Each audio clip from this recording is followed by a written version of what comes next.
Indian oil corporation লিমিটেডের তরফ থেকে নতুন নিয়োগ বিজ্ঞপ্তি জারি হয়েছে, যেখানে তোমাদের বিভিন্ন পোস্টে নিয়োগ করা হচ্ছে। এটি হচ্ছে গভর্নমেন্ট অফ ইন্ডিয়া আন্ডারটেকিং একটি সংস্থা, যেখানে তোমাদের এই নিয়োগটি করা হচ্ছে। এখানে যে ভ্যাকেন্সি আছে সম্পূর্ণ স্টেট ওয়াইজ ভ্যাকেন্সি আছে। এখানে তোমাদের সম্পূর্ণ ডিটেলসটা তোমাদের দেওয়া আছে। দেখো, এখানে তোমাদের বিভিন্ন রিজিয়ন ওয়াইজ কিন্তু তোমাদের ভ্যাকেন্সি ভাগ করা আছে। অর্থাৎ যারা যারা তোমরা দেখতে পাচ্ছ যে ইআরপিএল, অর্থাৎ ইস্টার্ন রিজিয়ন থেকে, মানে আসাম, বিহার, তারপরে ঝাড়খণ্ড, তারপরে উত্তরপ্রদেশ এবং ওয়েস্ট বেঙ্গল। তো তোমাদের যারা যারা আসাম থেকে তোমরা বিলং করছো, তোমাদের এখানে লোকেশন তোমরা দেখতেই পাচ্ছ, এইসব জায়গায় তোমাদের লোকেশন থাকবে। তারপরে যারা বিহার থেকে, তাদের এইসব জায়গায় লোকেশন থাকবে। ঝাড়খণ্ড থেকে তাদের এইসব জায়গায় লোকেশন থাকবে। উত্তরপ্রদেশ থেকে তাদের এরকম জায়গায় লোকেশন থাকবে।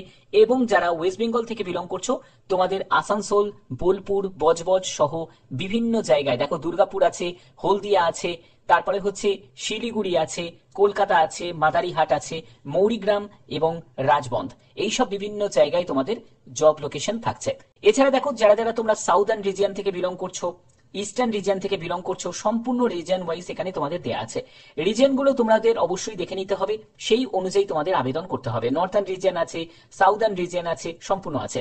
এখানে টোটাল ভ্যাকেন্সি কতগুলো আছে দেখো, 537টি হচ্ছে টোটাল শূন্যপদ। ওকে, এখানে তোমাদের যোগ্যতা কি প্রয়োজন আমি সম্পূর্ণ ডিটেলসে যাব। তো এখানে যোগ্যতা যেটি প্রয়োজন সেটা হলো উচ্চ মাধ্যমিক যারা পাশের ক্যান্ডিডেট তারাও আবেদন করতে পারে, আবার যারা গ্র্যাজুয়েশন যোগ্যতা আছে তারাও আবেদন করতে পারে, যাদের ডিপ্লোমা পাশ করেছো, যারা ডিপ্লোমা করেছো তারাও আবেদন করতে পারে। এইসব বিভিন্ন পোস্ট কিন্তু আছে।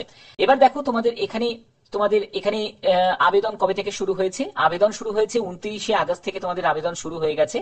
18ই সেপ্টেম্বর 2025 হচ্ছে আবেদনের শেষ তারিখ। এর মধ্যেই তোমাদের আবেদন করতে হবে, সম্পূর্ণ অনলাইনে আবেদন করতে হবে।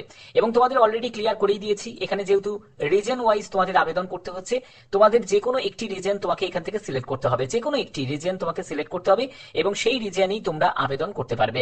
ওকে, এবার দেখো, ইস্টার্ন রিজিয়নের যে ফর ইস্টার্ন রিজিয়নে তাদের কলকাতাতে থাকছে, ওয়েস্টার্ন রিজিয়নে তাদের আহমেদাবাদে থাকছে, এইসব বিভিন্ন জায়গায় কিন্তু তোমাদের লোকেশন থাকছে। আবেদন করার জন্য অবশ্যই তোমাদের অনলাইনে আবেদন করতে হবে।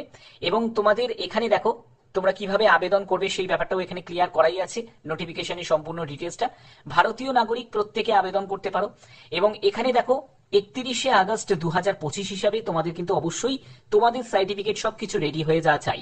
এবং তোমাদের যোগ্যতা, সম্পূর্ণ যোগ্যতার যা সার্টিফিকেট আছে, তারপরে তোমাদের এজ, সম্পূর্ণ ডিটেলসটা সেগুলো কিন্তু অবশ্যই এখানে বলা হয়েছে যে এজ কোয়ালিফিকেশন, সেগুলো কিন্তু তোমাদের 31শে আগস্ট 2025 অনুযায়ী কিন্তু ক্যালকুলেট করতে হবে। ওকে, এখানে দেখো, তোমাদের এখানে ভ্যাকেন্সি ডিটেলসে আমি চলে যাচ্ছি, সেখানে তোমাদের কোন কোন পোস্টের জন্য কি যোগ্যতা প্রয়োজন। দেখো, তুমি যদি ডিও পোস্টের জন্য আবেদন করো, মানে ডেটা এন্ট্রি অপারেটর পোস্টের জন্য আবেদন করো, তোমার এখানে সিম্পলি যোগ্যতা যেটি প্রয়োজন সেটা হলো উচ্চ মাধ্যমিক পাস যোগ্যতা প্রয়োজন। এবং এখানে দেখো বলা আছে উচ্চ মাধ্যমিক পাস যোগ্যতা প্রয়োজন।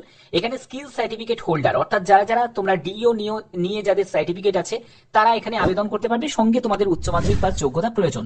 কিন্তু তুমি যদি একজন ফ্রেশার ক্যান্ডিডেট হয়ে থাকো, মানে তোমার সিম্পল উচ্চ মাধ্যমিক পাস যোগ্যতা আছে, ঠিক আছে, মানে সেটা আর্টস থেকে হোক, সায়েন্স থেকে হোক বা কমার্স থেকে হোক, উচ্চ মাধ্যমিক তুমি জাস্ট পাস করেছো, তারাও এখানে আবেদন করতে পারো ডিএ ফ্রেশার অ্যাপ্রেন্টিসিপের জন্য। এখানে অ্যাপ্রেন্টিসিপে এই নিয়োগটি করা হচ্ছে।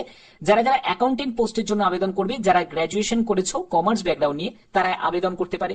তারপরে দেখো, তুমি যদি এইচআর নিয়ে আবেদন করতে চাও, তোমাদের এখানে যে কোনো শাখায় তুমি যদি ফুল টাইম গ্র্যাজুয়েশন করে থাকো আবেদন করতে পারবে, ঠিক আছে। তারপরে টেকনিশিয়ান অ্যাপ্রেন্টিস আছে, সেখানে দেখো তোমাদের বিভিন্ন ট্রেড গুলো দেওয়া আছে, যে কোনো একটি নিয়ে তোমাদের যদি যোগ্যতা থাকে আবেদন করতে পারবে। ইলেকট্রিক্যাল আছে, তোমাদের এখানে যদি ডিপ্লোমা করা থাকে, মানে পলিটেকনিক ডিপ্লোমা যদি করা থাকে ইলেকট্রিক্যাল ইঞ্জিনিয়ারিং নিয়ে, ইলেকট্রিক্যাল অ্যান্ড ইলেকট্রনিক্স ইঞ্জিনিয়ারিং নিয়ে যদি তোমাদের করা থাকে, তাহলে তোমরা এখানে আবেদন করতে পারবে।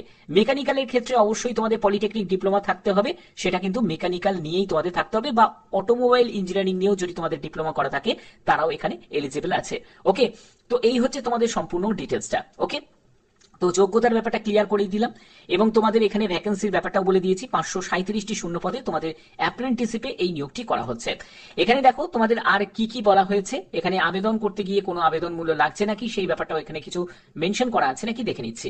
এখানে দেখো, তোমাদের স্টাইপিং তোমাদের দেওয়া হবে, এবং এটা 12 মাসের তোমাদের একটা ট্রেনিং থাকছে। এবং 18 থেকে 24 বছরের মধ্যে তোমার বয়স হতে হবে, অর্থাৎ 18 বছর ন্যূনতম বয়স, 24 বছর হচ্ছে ম্যাক্সিমাম বয়স। অবশ্যই 31/8/2025 হিসাবে তোমাদের এজ ক্যালকুলেট করতে হবে। ওকে, এখানে দেখো তোমাদের এজ রিল্যাক্সেশনের ব্যাপারটাও ক্লিয়ার করে দিয়েছে। যারা যারা এসসি এসটি ক্যান্ডিডেট তারা বয়সে 5 বছর ছাড় পাবে, ওবিসিরা বয়সে 3 বছর এখানে রিল্যাক্সেশন পাবে। এছাড়া যারা পিডব্লিউডি ক্যাটাগরি থেকে যারা বিলং করছো তোমরা এখানে 10 বছর রিল্যাক্সেশন পেয়ে যাবে। ওকে, সিলেকশন মেথোডোলজির ক্ষেত্রে কি বলা হয়েছে দেখো। সিলেকশনের ক্ষেত্রে বলছে panel cum merit list all candidates who have applied, যারা যারা আবেদন করবে, যে পোস্টে আবেদন করবে, সেখানে বলছে aggregate of marks all subject, অর্থাৎ বুঝতে পারছো এখানে কোনো রকম রিটিন এক্সাম হবে না, কোনো ইন্টারভিউ হবে না, তোমার যে প্রাপ্ত নম্বর আছে পার্সেন্টেজ অফ মার্কসের ভিত্তিতেই তোমাদের এই সিলেকশনটা করা হচ্ছে। ওকে, তো যদি আবেদন করতে চাও তাহলে আবেদন করতেই পারো। এবং এখানে দেখো সেই ব্যাপারটাই তোমাদের ক্লিয়ার করা আছে। 29 আগস্ট থেকে তোমাদের অলরেডি আবেদন শুরু হয়ে গেছে, 18 সেপ্টেম্বর হচ্ছে আবেদনের শেষ তারিখ। ওকে, তো এই হচ্ছে তোমাদের সম্পূর্ণ ডিটেলস, আশা করছি বুঝতে পেরে গেছো। এবার দেখো তোমাদের এই নোটিশটা তোমরা কিভাবে পাবে। তো দেখতে পাচ্ছ যে আমি একদম অফিসিয়াল সাইটে আছি। তো এই অফিসিয়াল সাইট অর্থাৎ ইন্ডিয়ান অয়েলের অফিসিয়াল সাইট থেকেই তোমরা এই নোটিশটা তোমরা পেয়ে যাবে। যেখানে দেখো তোমাদের এখান থেকে স্ক্রল করে তুমি নিচের দিকে নামবে, এখানে তোমরা দেখতে পাবে যে অ্যাপ্রেন্টিসশিপ তোমরা দেখতে পাবে। এখানে তোমরা ক্লিক করলেই এই নোটিশটা তোমরা পেয়ে যাবে। সেই নোটিশটা তোমরা দেখে নেবে, দেখে নিয়ে ভালো করে একবার চেক আউট করে নেবে। দ্বিতীয় নম্বরে দেখতেই পাচ্ছ যে এঙ্গেজমেন্ট অফ অ্যাপ্রেন্টিস পাইপলাইন্স ডিভিশন, এখান থেকেই তোমরা নোটিশটা পেয়ে যাবে।